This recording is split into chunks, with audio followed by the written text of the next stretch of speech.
یہ مادر تو گھر بیٹھے مفت کا مال اڑاتے ہیں۔ اس کا چہرہ غصے سے سرخ ہو گیا اور بچے کے رونے کی بھی جو دھیمے دھیمے سسک رہا تھا اس نے پرواہ نہ کی۔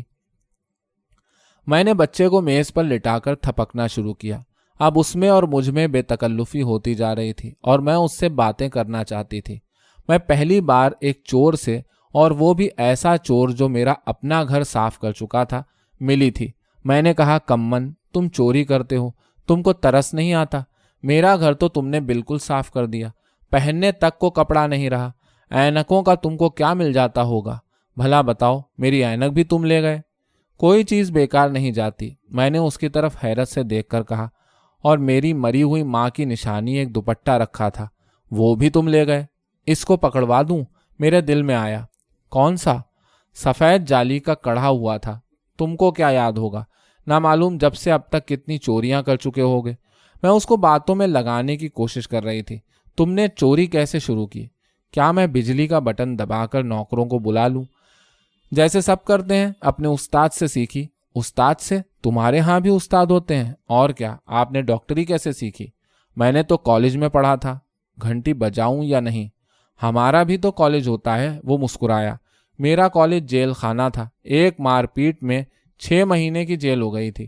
وہیں استاد سے ملاقات ہوئی۔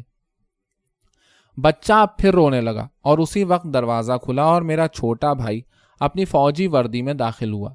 جوان لڑکا تھا، کمن سے کہیں زیادہ طاقتور تھا۔ اس کے پاس ریوالور بھی لٹک رہا تھا۔ کمن اس کو دیکھ کر چونکا اور پھر جلدی سے نسخہ اٹھا کر چلنے لگا۔ پکڑواؤں یا نہ پکڑواؤں؟ میں نے جلدی سوچا۔ میں ابھی فیصلہ نہ کر سکی تھی کہ وہ باہر چلا گیا۔ آپا، کیا بات ہے؟ پریشان کیوں ہو؟ تمہیں معلوم ہے یہ کون تھا؟ یہ وہ شخص تھا جس نے میرے ہاں چوری کی تھی۔ تمہیں کیسے معلوم ہوا؟ میری اس سے باتیں ہوئیں اور تم نے اس کو جانے دیا؟ یہ کہہ کر میرا بھائی دروازے کی طرف لپکا اور باہر نکل کر ادھر ادھر دیکھا۔ سڑک صاف پڑی تھی۔ وہ چند قدم ایک طرف کو بھاگا اور سڑک کے موڑ پر جا کر بھی دیکھا، وہاں بھی کوئی نہ تھا۔ اندر آ کر غصے سے کہنے لگا، آپا تم بھی کمال کرتی ہو، چور تم کو ملا اور تم نے چھوڑ دیا۔ یہ گورکھا کس واسطے نوکر رکھا ہے؟ اس کو کیوں نہ بلایا؟ اور جب میں آ گیا تھا تب بھی خاموش رہی۔ ریوالور پر ہاتھ پھیر کر کہا، میں اس حرام زادے کو کبھی نہ جانے دیتا۔ میرا بھائی ایک مشہور شکاری بھی ہے۔ اس وقت اس کے چہرے پر وہی کھسیاہٹ تھی جو شکار ہاتھ سے نکل جانے پر ہوا کرتی ہے۔ بھلا کہیں دنیا میں سنا ہے کہ آدمی چور کو یوں نکل جانے دے؟ میں خاموش تھی۔ آپ بہت جذباتی ہیں، بچے کو دیکھ کر پگھل گئی ہوں گی۔ لو ذرا سنو، اس کی ہمت کا تو اندازہ ہو کہ 20 روپیہ یہاں چھوڑ گیا، یہ بھی چوری کے ہوں گے؟ اس کے پاس تو 500 600 کے نوٹ تھے۔ واللہ آپ بڑی ہیں تو ہوا کریں، لیکن ہیں بہت بے وقوف۔ یہ بات اب میرے ملنے والوں کو معلوم ہو چکی ہے کہ جس نے میرے ہاں چوری کی تھی وہ اپنے بچے کا علاج کروانے آیا تھا اور میں اس کو پکڑوا سکتی تھی، لیکن جانے دیا۔ سب میرا مذاق اڑاتے تھے، لیکن کوئی میری دماغی کشمکش کو نہ سمجھتا تھا۔ آج تک میری سمجھ میں نہیں آیا کہ میں نے غلطی کی تھی یا نہیں۔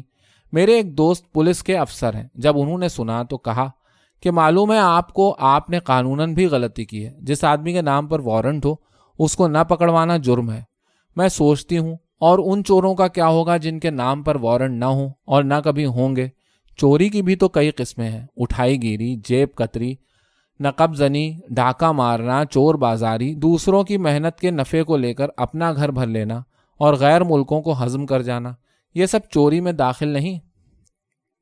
لوگوں کے کہنے سننے کی تو مجھ کو پرواہ نہ تھی، لیکن دراصل جب ہر طرف مجھ کو بے وقوف سمجھ کر میرا مذاق اڑنے لگا تو میرے ضمیر کے اندر ایک کریت پیدا ہو گئی۔ کیا سچ مچ اس چور کو نہ پکڑوا کر میں نے کوئی اخلاقی گناہ کیا تھا؟ میں اپنے شہر کی ایک باشندہ ہوں، کچھ شہری ذمہ داریاں مجھ پر عائد ہیں۔ کیا اس چور کو نہ پکڑوا کر میں نے کوئی شہری جرم کیا ہے؟ پھر میری نظر چاروں طرف دوڑنے لگی۔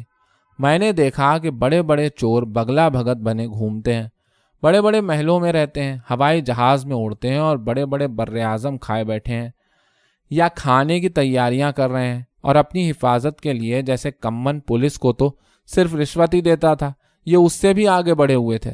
سارے ملک کی پولیس اور فوج ان کی تنخواہ دار تھی۔ کمن 500 600 چوری کے نوٹوں پر سر اکڑا کر اور برابر کا ہو کر بات کرتا تھا۔ یہ صرف اکڑتے ہی نہیں بلکہ اوپر سے بیٹھ کر حکم بھی دیتے ہیں۔